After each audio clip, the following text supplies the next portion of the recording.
প্রশাসনিক রাজনৈতিক কর্মসূচি ছাড়াও আজকে প্রধানমন্ত্রী আসছেন শহরে, যেখানে 3টে নতুন মেট্রো রুটের উদ্বোধন তিনি করবেন। আর তারই মধ্যে কলকাতায় কিন্তু অঝোরে বৃষ্টি শুরু হয়েছে।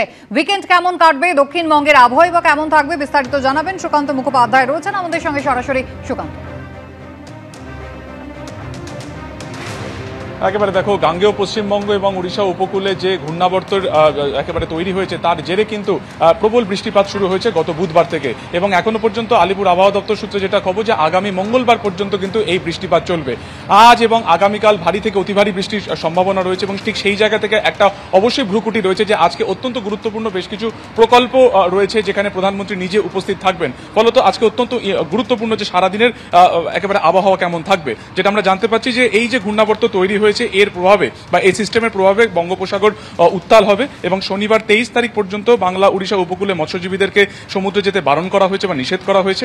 দক্ষিণবঙ্গে আজও কাল ভারী থেকে অতি ভারী বৃষ্টির লাগাতার হওয়ার সম্ভাবনা রয়েছে। এছাড়া কলকাতাতে আজকে সকাল থেকেও যেটা দেখা গেছে বা মাঝরাত থেকে এবং গতকাল সন্ধ্যা থেকেও ব্যাপক বৃষ্টি, যার জেরে কিন্তু একাধিক গুরুত্বপূর্ণ রাস্তায় জল জমে যায়। যদিও পরবর্তী সময় সেই জল নামানোর দ্রুত প্রক্রিয়াও শুরু হয়, কিন্তু তারপর আজকে সকাল থেকে কিন্তু বেশ কিছু জায়গাতে এই বৃষ্টি হচ্ছে। 24 পরগনা, নদিয়া, ঝাড়গ্রাম জেলাতেও ভারী থেকে অতি ভারী বৃষ্টির সম্ভাবনা রয়েছে।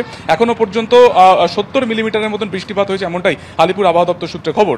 এছাড়া আগামী মঙ্গলবার পর্যন্ত দক্ষিণবঙ্গের সমস্ত জেলাতেই বজ্রবিদ্যুৎ সহ বৃষ্টিপাতের সম্ভাবনা রয়েছে। 30 থেকে কোথাও 50 কিলোমিটার গতিবেগে ঝোড়ো হাওয়া এবং সেই সঙ্গে কিন্তু বাজ পড়ারও সতর্কবার্তা রয়েছে। ফলত সব মিলিয়ে এই যে একেবারে শনিবার পর্যন্ত বা এই যে সারা সপ্তাহ রয়েছে, এই গোটা সপ্তাহ জুড়ে যে বৃষ্টির পূর্বাভাস রয়েছে সেটা কিন্তু অত্যন্ত গুরুত্বপূর্ণ এবং আশঙ্কাজনক।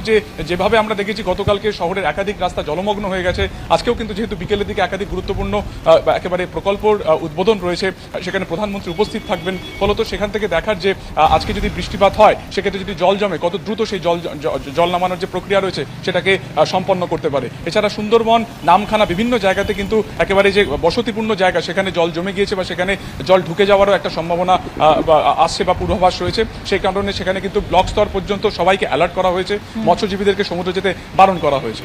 ধন্যবাদ। আজ মেট্রোর 3টি সম্প্রসারিত লাইনের উদ্বোধন করবেন নরেন্দ্র মোদী। শহর জুড়ছে নতুন 3টি মেট্রো লাইনে। যশোর রোড স্টেশন থেকে মেট্রো পরিষেবার উদ্বোধনের পর দমদম বিমানবন্দর স্টেশন পর্যন্ত মেট্রোতে সফর করবেন প্রধানমন্ত্রী। তারপর একই রুটে ফিরবেন। পরিবর্তন কা কমল খিলানা হ্যায়, বিকশিত বাংলা মোদির গ্যারান্টি। পরিযায়ী ইস্যুর পাশাপাশি বঙ্গ রাজনীতি সরগরম প্রধানমন্ত্রীর সফর ঘিরে। বছর ঘুরলেই বিধানসভা ভোট, তার আগে ফের রাজ্যে আসছেন নরেন্দ্র মোদী। শুক্রবার দমদমে প্রশাসনিক ও রাজনৈতিক সভা করবেন তিনি। গত 3.5 মাসে এই নিয়ে তৃতীয়বার বাংলায় আসছেন প্রধানমন্ত্রী। প্রথমে উত্তরবঙ্গের আলিপুরদুয়ার, তারপর শিল্পাঞ্চল, দুর্গাপুরের পর এবার উত্তর 24 পরগনার দমদমে জনসভা করবেন নরেন্দ্র মোদী। टीएमसी यहां के एजुकेशन सिस्टम पर करप्शन और क्राइम का डबल अटैक कर रही है। আগে দুটি সফরের মতো এবারও পশ্চিমবঙ্গ সফরে আসার আগের দিন প্রধানমন্ত্রী এক্স হ্যান্ডেলে লেখেন, আমি কলকাতায় বঙ্গ বিজেপি নেতৃত্বের সঙ্গে সমাবেশে যোগ দিতে আগ্রহী। তৃণমূল কংগ্রেসের বিরুদ্ধে দিনে দিনে জনরোষ বাড়ছে। উন্নয়নের জন্য পশ্চিমবঙ্গের মানুষ অনেক আশা নিয়ে বিজেপির দিকে তাকিয়ে রয়েছে। আগেকার দিনের রেকর্ডে পিন আটকে যেত, একটা জায়গায় এসে বারবার একই কথা, আব কি বার, আব কি বার, আব কি বার, আব কি বার, 200 পার আর হয় না, ক্রমশ কমে যায়। তো ফলে এই ফাটা রেকর্ডের মতো এই কথাগুলো 16 সালে, 21 সালে, এরপরে পঞ্চায়েতে, এরপরে লোকসভায় আমরা শুনেছি। বাংলায় লোকসভায় বিজেপির আসন কমেছে, তৃণমূলের বেড়েছে। উনি আবার একই ধরনের কথা বলছেন ফাটা রেকর্ডের মতো। বাংলার উন্নয়ন ছাড়া ভারতবর্ষের উন্নয়ন অসম্পূর্ণ থাকবে। সেই বার্তা আগেও মাননীয় প্রধানমন্ত্রী দিয়েছেন যে বিকশিত ভারতের কল্পনা বিকশিত বাংলা ছাড়া হতে পারে না।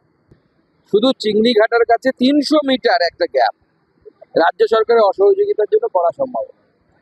এই যে স্পিড ব্রেকার সরকার হয়ে গেছে এখানে, আপনার গাড়ি যেতে যেতে রাস্তার মধ্যে বাম্পার যেটাকে বলি আমরা চলতি কথায় স্পিড ব্রেকার, সেটাই হচ্ছে এখানে এই সরকারের জন্য গাড়ি থেমে যাচ্ছে ভারতবর্ষের উন্নয়ন, পশ্চিমবঙ্গের উন্নয়ন। সব মিলিয়ে প্রধানমন্ত্রীর সফরের আগে তুঙ্গে রাজনৈতিক চর্চা। শিবাশিস মৌলিক ও আশাবুল হোসেনের রিপোর্ট, এবিপি আনন্দ।